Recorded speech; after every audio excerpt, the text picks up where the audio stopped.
All right. Good morning, everyone, or evening, depending upon whenever you're watching this. This is just another quick, down and dirty, fantastically shot and produced video by me. That's all done in one shot. Today we're going to talk about the N-scale Kato P42 locomotive. Kato just did a run of these, both the 50th anniversary units, and then a couple of regular units. This is one of the regular units. So I did a bunch of these with sound for Lombard Hobbies. They've got those coming. And then this was one that came in for an individual customer of mine. And he wanted alternating ditch lights on this thing. And so after the SD80 I did recently, I'm like, yeah, I can probably cut that in pretty easily. So basically what this is, in order to convert this thing to sound, obviously you have let's see what we can do. P42 frame. This whole rear section gets cut out and machined. If you look at some of my photos on the Book of Faces, you'll see some interesting machining techniques there. Here's my test sample I built a long time ago of these with sound, but basically you can see the rear section cut out here. Then the light board has been modified and flipped with the rear end cut off, so you have your standard micro V5 in here. You got your front LED, rear LED, and then there's also another dropping resistor added there. Now, for this particular unit, we also went in there and we didn't just trim these guys short on here. One of the two function outputs, which is going to be F1 and F2, which is going to be your green and purple wire, and wired those up to a little resistor block that I just made out of scrap PCB and LEDs, or PCB and surface mount diodes, and we just wired in some 0402 sunny white LEDs. So we got a couple of those wired in there independently, and because these are on two separate functions, that means we can set this up to alternate.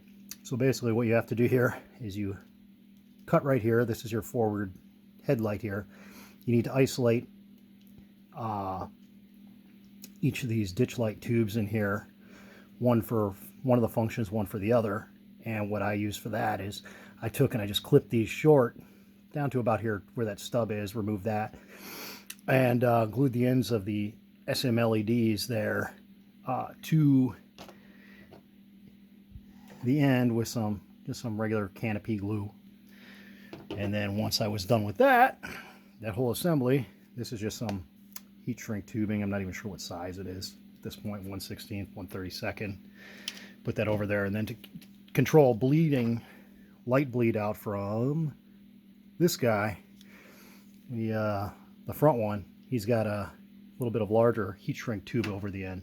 Once I got everything back together in typical form, it was working great. Turn the ditch lights off and you could still see bleed through on there, so I had to go through and just grab a little bit of silver paint and touch in there where there was some clear showing, so that way you don't get bleed through from the headlight to the ditch lights, even though it worked one way or the other. That's enough rambling for me, so I'm just going to turn this on now, and we'll go from there. This is, like I said, this is an ESU V5 micro decoder in there. Sound file is SL582 that then I refunction mapped or function mapped the lighting in there. So give ourselves some sound.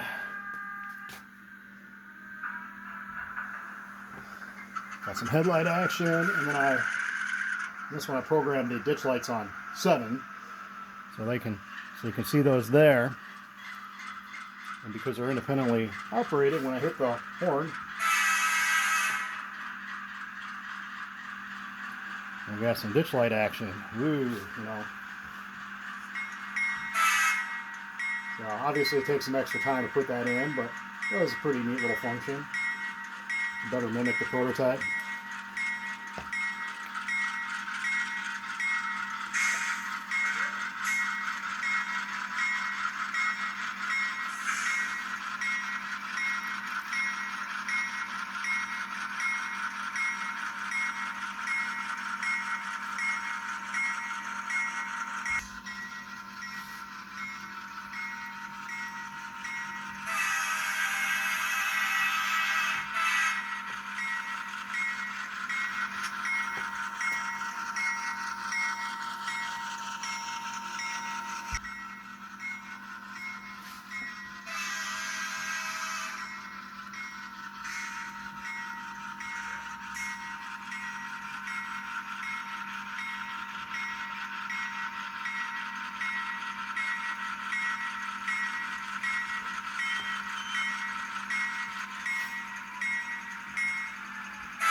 Okay.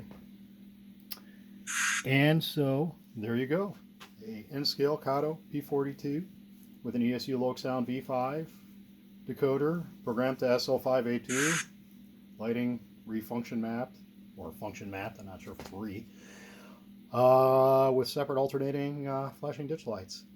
If you have any questions, feel free to ask. If not, have a great day. There will be pictures on the Book of Faces page showing this without the shell off. I'm not going to take it off right now. Anywho, have a great day.